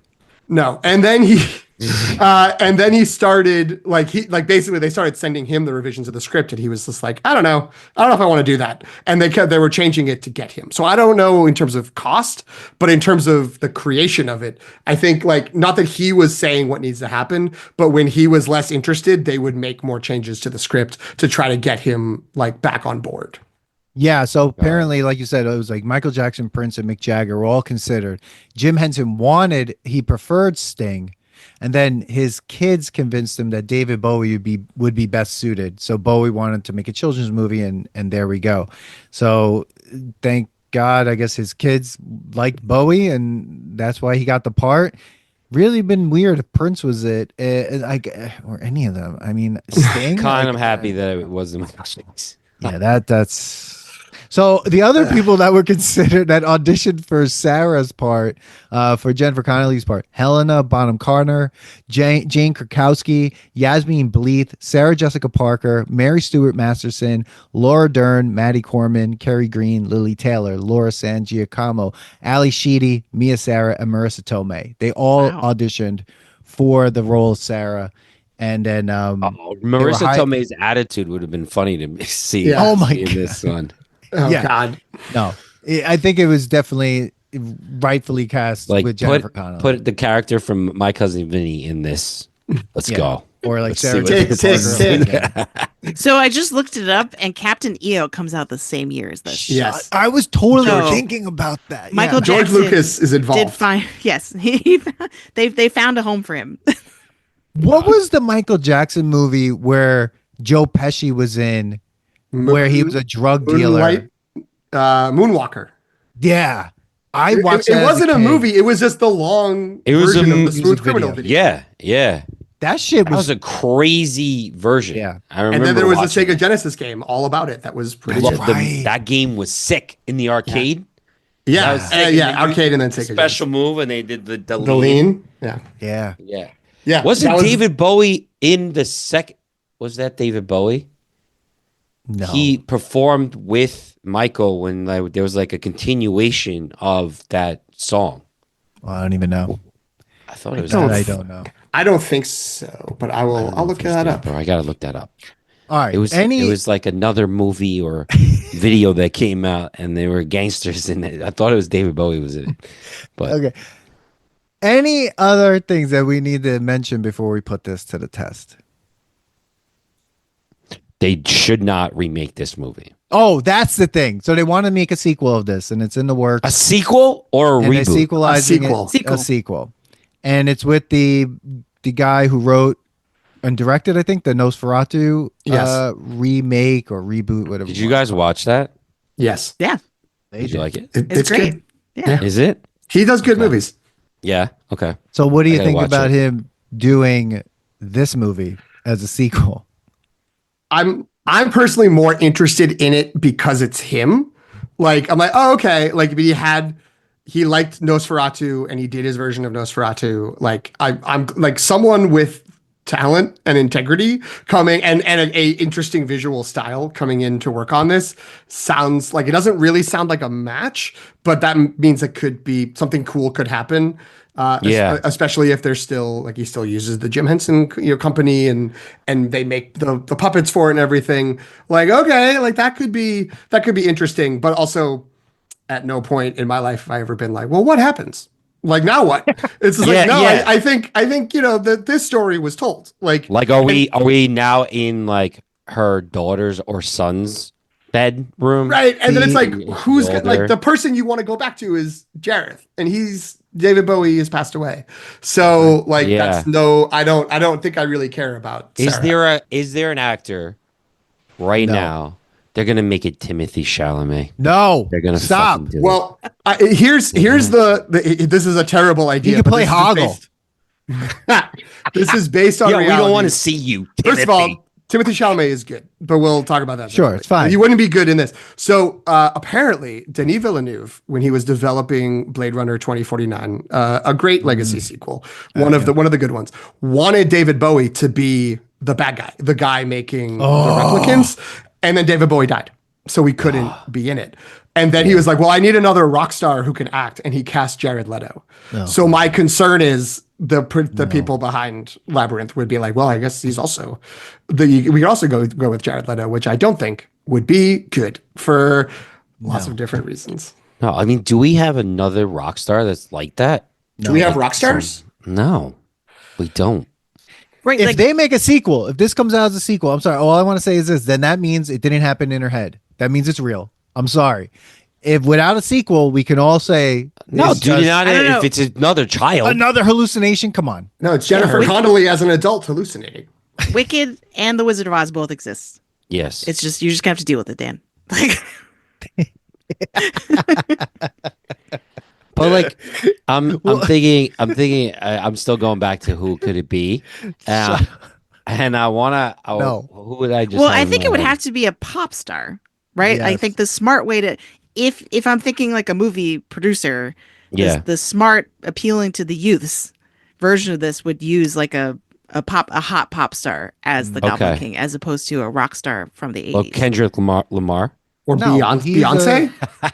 Goblin Queen? Goblin Queen. No, it's going to be Lady Oh. Gaga. We know it's going to be Lady Gaga. Oh, okay. That would make sense. Got it. She's already turning into a goblin. We can't so, do I it mean, like bring back Jesus. Brad Pitt. No, he's too So old the at this the point. thing is that Robert Eggers hasn't done anything with music, as far as I know. So I feel like if he's making a sequel for this, it's probably the pure horror version. where it's like just hey, let's take all the creepy dark things from the first movie and just and lean into that. And honestly, like you're lost in this maze that's never going to end, and that's going to get even crazier because he can imagine the sets that he can do. Because if it doesn't have to make sense and it doesn't need to be a quest, it could be anything. Yeah. Like if it's all creepiness, and his version of the movie will be Labyrinth. Oops, all hand well, and it's just all the well of hands. Yeah. Let's not forget about the characters that were hanging onto those sticks and like biting the big guy. Like those are some creepy characters, and like they wouldn't let go of the stick even. It's like, could they not crawl anywhere else? They just had to hold on to the wood. So like that was crazy. The only information that gives me pause about what I just proposed, which I think would be the correct way to use Robert Eggers to make a sequel of Labyrinth. Okay. The producers for this movie are Chris and Eleanor Columbus, who are best known, I believe, for the Harry Potter movies. And Lisa Henson and Brian Henson are also executive producers. So they are probably going to want to kind of... And the baby will work on it. Toby's gonna come back. I will say, I mean, Chris Columbus, as a screenwriter, he wrote The Goonies and he wrote Gremlins before he became, and then he did Mrs. Doubtfire, he did Home Alone. True. Like he's done a bunch of stuff that's like, especially those 80s movies where it's like kind of working that line of are things a little dark? Are things a little bit weird? Is it scary for kids? And he also is just like, has some sort of mentorship program where he produces every Eggers movie. He produced The Witch. Oh, okay. Never mind. He just had his name on all of Eggers' stuff. But the Labyrinth IP is owned by Henson, the Henson Company. Yeah, so that's why they're involved. But I mean, which is cool because that means that there'll be puppets. But it's also just like, I can't wait to see the puppets. Right. I mean, if it ends up being a weird Robert Eggers movie with puppets, great. Okay, mine that IP if that's what we have to do, if that's what we need to get to that existing. But there's always the concern that we'll be like, we need better songs, we need more of this or that, and it all gets kind of, all the edges get shaved off. Brandon Flowers from The Killers. Oh my God, no! What? I mean, if you take Nosferatu as kind of a case study for how Eggers would do a Labyrinth sequel. The interesting and unexpected, at least for me, part of that movie is that it is pure horror. There's some terrifying things in it, and visually, it's really gross in a lot of places. But at its core, it's kind of a gothic romance. Okay, like Nosferatu and the Lily Rose Depp character there's like some weird kind of twisted magnetism that they have towards each other. Even though she's like, "Oh, you're a vampire and I hate you," like they I don't know, it's weird. So it's like I'll do anything for love video. Oh my God! You know what I'm talking about, the Meatloaf one? Yeah. Oh yeah. Jen's in the middle of like this amazing thought, and man, it's like, it's all right. I'm used to it. It's fine. All right, so let's literally Jen's life. So, are we excited for the sequel? I'm interested. I'm curious. I'm interested, but I'm not. I'm interested. My interest has been piqued.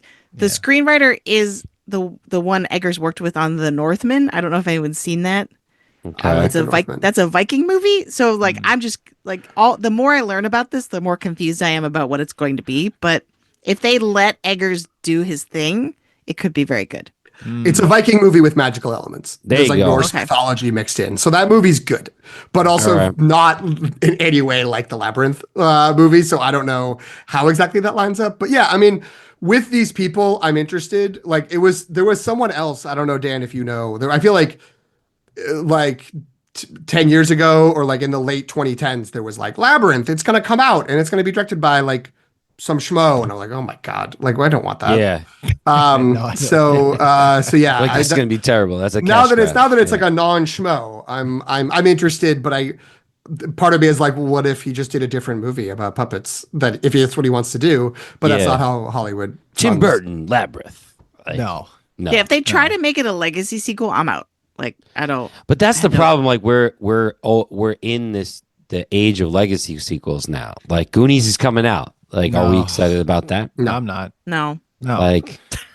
No. That should go straight to Netflix. Like we Right. don't need this to be on. Like I heard It did. It was called Stranger Things. Stranger Things. Yeah. There you go. Isn't that out yet? Is that season out yet?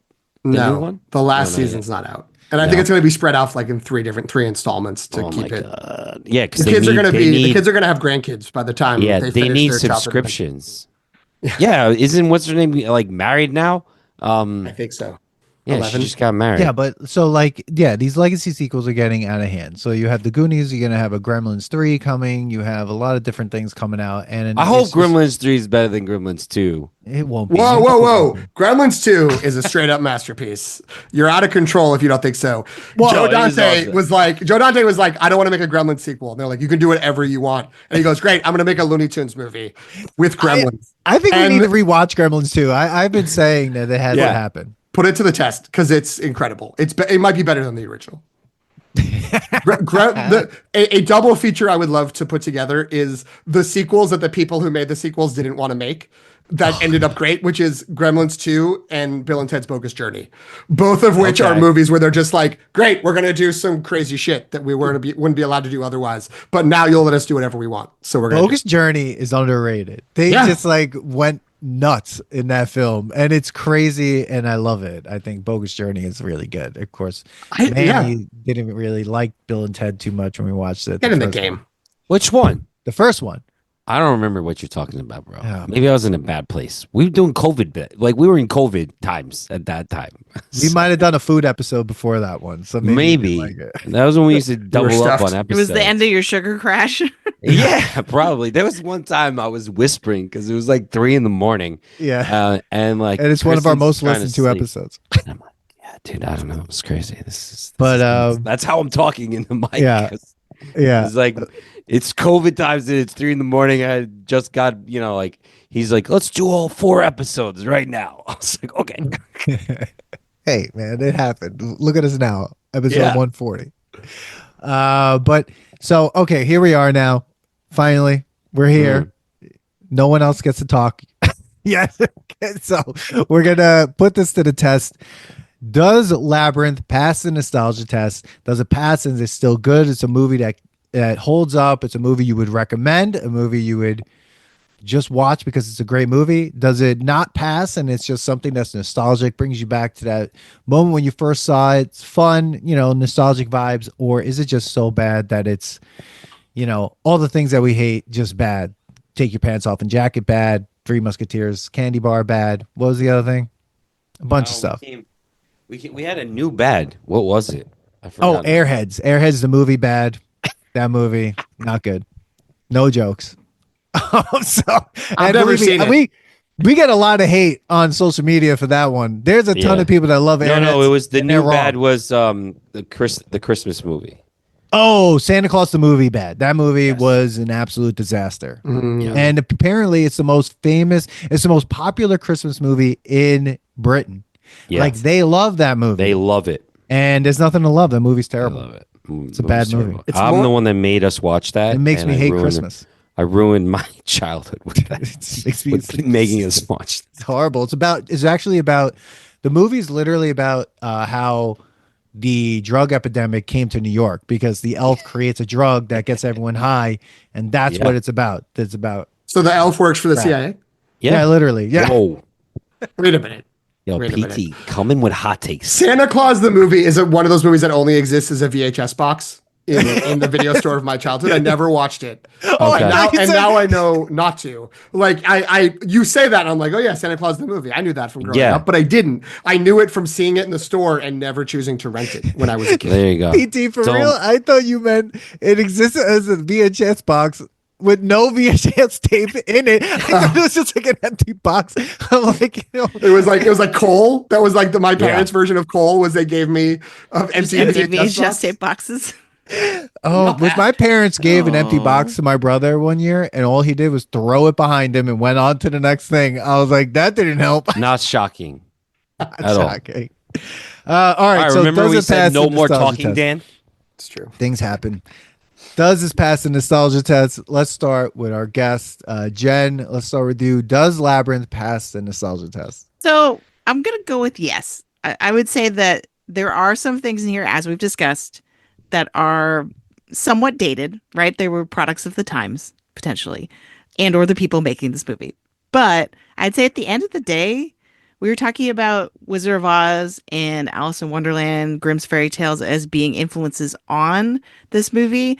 But I also kind of realized this time around that the themes of this movie and the style of it and the kind of surrealism of it has also had an impact on movies that came after. So in particular, I'm thinking of the Harry Potter series. Like they literally ripped off the staircase thing in the Yeah. Harry Potter movies. And more interestingly, Guillermo del Toro's Pan's Labyrinth. I think without this movie, that movie doesn't happen probably. And no, arguably that's a better movie than this one. but Yeah. but I think it holds its place for me, at least in the sort of high fantasy cinema legacy. All right, awesome. PT. Yeah, I agree with that. I don't think it's like a blowout win or anything, but I think it's a little beyond borderline. It's a yes, it's a pass. It passes the test. And I think it's because the things that you can take from it now are not tied to the nostalgia of seeing it when you were a kid. It's that craftsmanship of the puppeteering. It's the sort of those practical effects that were there. It is that all that sort of like tapping into the legacy of high fantasy stories, and while also laying some groundwork for what comes later. I don't, there may be a lot of people who listen to your show who do not necessarily watch old movies with the perspective of like, how does this exist in the quilt of cinema history? But I think if you watch it from that perspective, it totally holds up. I think there's probably things where if you were really, really close to this and this was really important to you, you might be like, oh, I don't know about some of these parts and whether they've held up or not. But maybe it's because I had more distance to it that like I never felt, too overwhelmed by those dated components. It's more like of a pacing issue. It's more of sort of the doling out of some of the sequences. But I think this holds up. I think this works just as well now as it did back then, which to me seems like an important element of this test. Manny, how about you? I wanted to hate this movie because of the first 10 minutes of bad acting. But I mean, this always happens with this show. As we go through it, and then I realize like how much I love filmmaking, and like, I mean, I went to school for it, and how much I love practical effects. And because of that alone, this movie passes. Like it like, again, I agree with you, PT, that it's not like, oh my God, flying colors, but it squeaks by, and it's relevant. I think if I had my niece watch it, who's 13 now, so maybe she won't be so scared. My twin sister would probably be more scared. They'd probably be like, oh, it's kind of cool. I mean, it's entertaining. It has ADHD moments. So as a child, if I was thinking as a child, it keeps you, especially in the world we live in now where it's 3-second, scroll. I need something new to pay attention to. That's what this movie does. Cause what does the scene last? Maybe 3 minutes, 4 minutes. Mm-hmm. And like, there's a new character and there's new thing. It's great. They keep up with it. I give it a pass. Wow, I did not see that coming, Manny, Really? at all. Like, no. I love like puppeteers and practical effects. Like, yeah. That's like huge on my part. Like when I'm watching something, I was like, that artwork is insane to me. So, well, I mean, before I give my test, a couple people on social media have reached out at Purple Chicken 1976. On TikTok said like, this movie still makes me nostalgic to this day. In 1 year and 3 months, it will be 40 years since this came out. And he said, still fire almost 40 years later. Slammer 13 said, this movie is a total classic, singing puppets and David Bowie. Enough said. On Instagram, it's getting people love it as well. On Discord, someone was talking about it as well. I'm not going to be able to get to everyone. And here, haven't seen it, but I could say he loves listening to David Bowie. So yeah, there's a lot of people loving this film, and it holds a special place in their heart and everything. I think I'm I'm like right on the border of it being passing. So I'm gonna pass it because it definitely does squeak by in that way. And I think it does because what everyone here said, it's like it is at watching Jim Henson create an entire world the way he did was just crazy impressive. And you don't see things like that much in practical effect anymore. And he took a big swing. I loved the songs. They were creepy though, but like they were still good. I've been humming the magic dance Oh yeah, songs the whole since I time. saw it. Yeah, and David Bowie's awesome. And truthfully, the story's really weird, but I loved it. And I think in the end, did it drag a little bit? Yeah, but it might have been because I was tired when I was watching it. But I think all in all, I think it passes the test. It is something that I would definitely rewatch, and I think definitely recommend everyone listening to this to watch Labyrinth if you haven't seen it. It's definitely quite an unbelievable experience to see. So Before we wrap up, I have a question for Petit. You said there was two other movies that were Jim Henson ones. What are they called? Well, it's the Great Muppet Caper, which is the Okay. second of the Muppet movies, and then the Dark Crystal. that's And that's the one I What is gotta the see. Dark Crystal about? So the Dark Crystal is another big high fantasy movie, and Even more it's- so. It's It's like yeah. Dune. It's like Dune and Lord of the Rings had a baby with puppets. Yeah. Wow. And so basically it's that there's these sort of elders of this fantasy world who have split their they're split their bodies into two sides. There's the sort of evil, scheming, like commercial materialistic side who are in charge of everything, and they have this dark crystal that helps them run the world. And then there's these like very nice, genteel, philosophical people, and the Skeksis, who are the people who are the evil people, are trying to like keep themselves alive without remerging with their other their other sides, who are like basically making noise of like, we got to come back and like yin and yang together, and they're like, no, we just want a yang. And there and any then there's like a humans? hobbit like gelflings who are like setting off on a quest to like exist in this world and do some stuff. So It's there's no insane. human characters in No this. human characters, there's no songs, it's all Really? weirdness. It's all Muppets. It's all puppets, and it's I think it's puppets. under 90 minutes. I know you'll love that, Manny. It's under Yes. 90 minutes. It still feels really long, like just because it has that pacing. I've loved this movie. Like I'm way into it, but even I know that when I put it on, it's only gonna be an hour and a half. That kind of feels like closer to 3 hours. Okay. But I think it's still really worth it.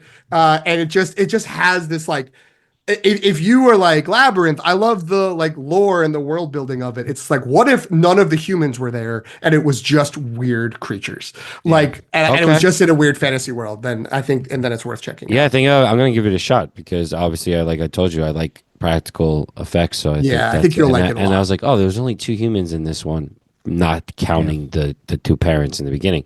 And I was like, that's cool. I'm gonna give that a shot. Thanks for the recommendation. Hey, and The review. parents could have been puppets in this one too. I mean, They it was- could have. They didn't even have to exist. They could have just been on the phone. Like, they could have been off We're on screen, vacation. just Like, yelling. why? Yeah, exactly. Yeah, yeah. Yeah. Um, They had to put in the shoulder pads in there, though. Those shoulder pads are crazy. One thing, because we're talking about the parents and we're just wasting time. Sorry, Jen. Sorry, Dan.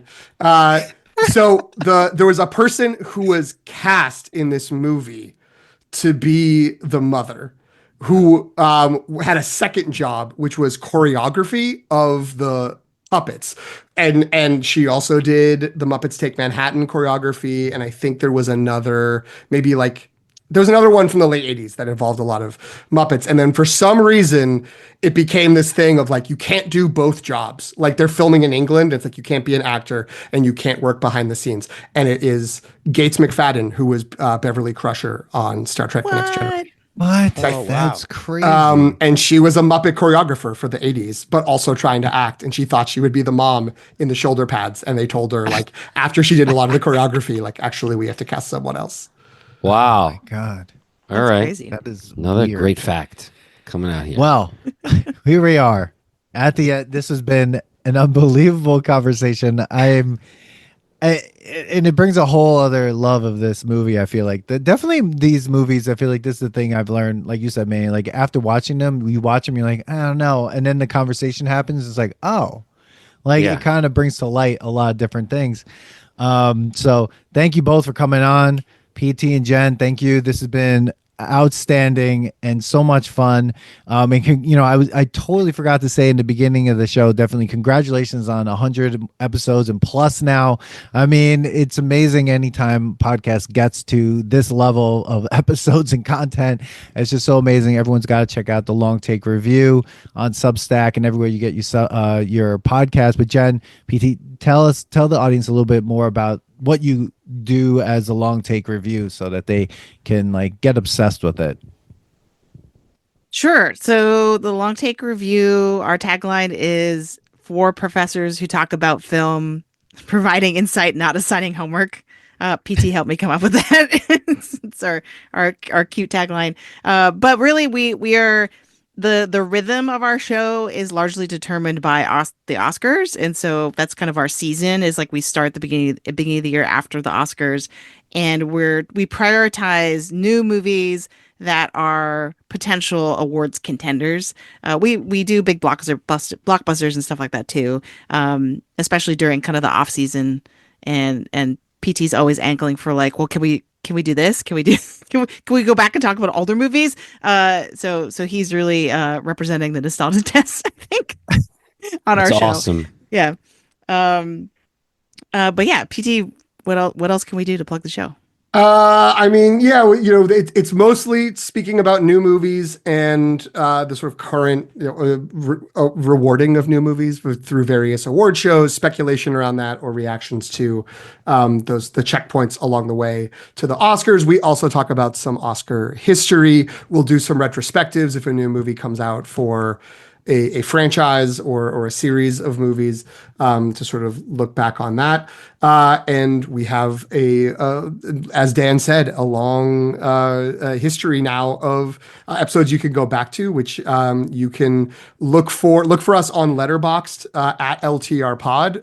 There's an account there that gives all the reviews. It gives some lists of things that we have done that you can link out to. You can check it out on Jen's Substack, thelongtake.substack.com. You can also follow us on Instagram, Threads, or Blue Sky at The Long Take Review.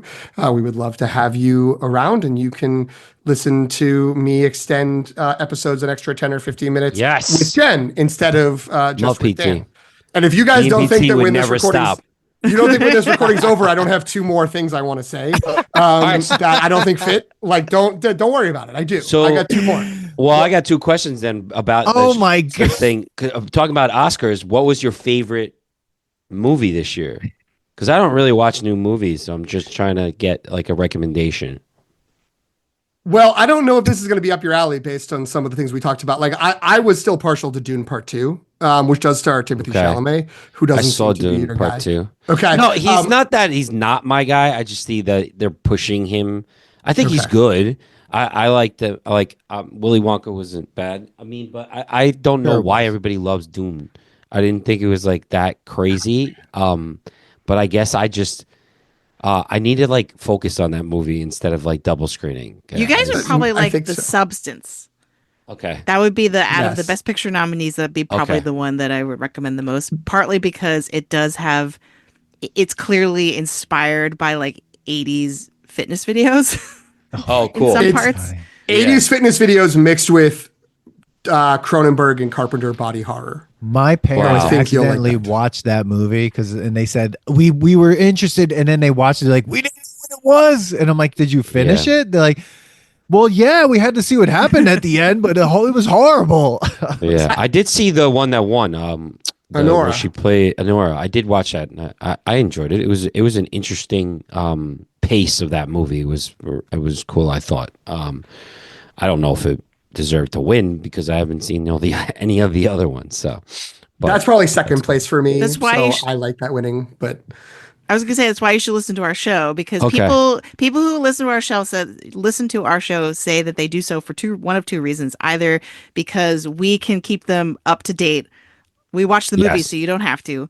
But then there's Oh. also the crowd that likes the English major style deep dives. So Got if you it. have watched a movie, because usually we split the episode, the first section is spoiler free of like, do we recommend this movie? Who's gonna like this movie? And then the back half of the episode is like, okay, everyone here's seen the movie? Great. We're gonna go Here we really, go. really deep. Got it. Yeah, And then you're- last question, because I had two, is have you heard about the reviews about Snow White? Seems not good. people liking it. Oh, I thought people. I heard liked it was a very poor showing Yeah. of it. So I was Jen, I'll turn to surprised. you. Okay, so I've been following this a little bit. I have not seen the movie yet. Okay. But it's really weird because it's like mostly bad reviews, but peppered with so like initially, and I have a feeling this is like the social media embargo got lifted, and then the people who liked the movie, the people who liked the movie, they're like, go at it, right? Yeah. But there were some weird headlines that were like, this is surprisingly one of the best live action Disney movies, which is not, the bar for that is not super high, No. but I was surprised by that. And a lot of people were saying that Rachel Zegler is like the perfect Disney princess. Like, I feel like I've heard a lot of very effusive headlines, but then when I talk to actual people, they're like, no, it's bad. So Okay. make I of mean, that what I you always will. wait for live actions to come on like streaming, Mhm. Right. just because I don't know, I know this is this generation's movie, but like I always like the classics, but Yeah. I just don't get why they have the dwarves are CG. Like, that's It was a whole thing, right? And then it just made no sense to do it. Like you're just taking jobs. Really, like that's what happened. yeah, I like mean, why not just give them the jobs? Like there are plenty of little people that what- There are. could take That's a these whole- jobs. Like Yeah. I don't get it, Yeah. I don't know. especially I your mean, Disney. Warwick Davis will do anything. Like, just like right? he's in Labyrinth, right? Like, He's in Labyrinth with Kenny Baker and Jack Purvis Yeah, of Star like- Wars fame. I mean, it just is really funny. I think it just all came down to, I don't know. It truthfully, like the live action Disney movies are weird. I saw Aladdin, I saw Beauty and the Beast, and Aladdin. I think at the at El Capitan here in Hollywood, Sure. and that was like the way to watch it because they put on a whole like thing, like it's a whole thing, right? Were they bad? I don't know. I mean, they were okay. I mean, they weren't great, but I think at this point, this is what we've been talking about on our podcast mostly too, is like all these remakes and reimagines and reboots and stuff like that. And the IP, it's getting so crazy that it's just like they're pumping one out all the time. I mean, they're gonna reboot or remake Lilo and Stitch. Like, we're not that, like, why redo that? It's there to make it live How action. to Train Your That's the only- Dragon to go. You're to gonna read Disney. again, exactly. Like, it's why are we that, like, they're just doing them, so it's getting to a point where Well, it's just like, money. leave it maker. alone. It's a guaranteed at least gonna make this much money. Right. And if you can just CGI a lot of the things, you're making even more money because you don't have to pay actors, you don't have to pay labor laws. Like there's all these other things. So that's also why they like. Do we want to get 7 little people or just CGI it and not pay well, them? they could- Like, well, you know. it's a whole conversation. I mean, I think this is just a symptom of like people are just don't want to go to the movies. I mean, the last movie I went to was A Complete Unknown. That was the most recent. It was from this year, and I loved it. It was me. Beetlejuice was the last movie I went to. I The spent Beetlejuice $50 movie. and I was Well, fucking pissed off. Well, you bought stuff there, and I told 50 you bucks. should have fucking brought 50 your own bucks. snacks. And that Yeah, was I your hadn't own- gone in a long time, and I spent way too much money. Yeah, It's yeah. like- and I got the guy didn't want to tell me about the deal because Tuesdays are supposed to be half off. I ended up spending $50 alone. And I'm like, this is crazy. This is- at least you got to see a masterpiece of cinema like Beetlejuice. Oh yeah, Yeah, it was a great movie. And the extra half hour or 45 minutes that didn't need to be there. Yeah. But If Tim okay. Burton did Labyrinth, there would be someone that was needed to be sewed up. That He loves the sewing and stapling people. So here we're. I don't even know where I am Doesn't at this matter. point of saying goodbye. But like, thank Check you out so the long much. take review, everybody. Check out the long take review. The Brutalist episode was unbelievable. It was one of the best episodes I listened to for the Oscars. You did such an amazing job. That was a killer episode for unreal long movie. So listen to that episode too. But like, also just want to take time to also say, watch the new season of Beta Blocks right here. My co-host Manny Coelho with the Movers Group. They're on the season of Beta Blocks. Season 16. Season 16, reality show for entrepreneurs, learning all about being entrepreneurs, pitching your ideas, and support, man. Support them. Hint, really watch episode 5. There we go. Watch episode 5, everybody. Oh. A bunch of times. And watch, listen to, and do everything you got to do for the Nostalgia Test podcast. We're on Substack. We're getting everything out there. We're spreading ourselves too thinly. So watch and listen everywhere you can and join all of our social media and engage with us. People, thank you so much. And we'll see you at the next episode. Peace. All right. Woo! Thanks for listening to today's episode. Please subscribe to the Nostalgia Test podcast to know when new episodes drop. Don't forget to leave us 5 stars and a positive review so more people can find the podcast. Share your thoughts and memories on today's topic on our Twitter at Nostalgia Test and on Instagram at The Nostalgia Test. Tune in next time because you never know what pop culture will pop up on The Nostalgia Test.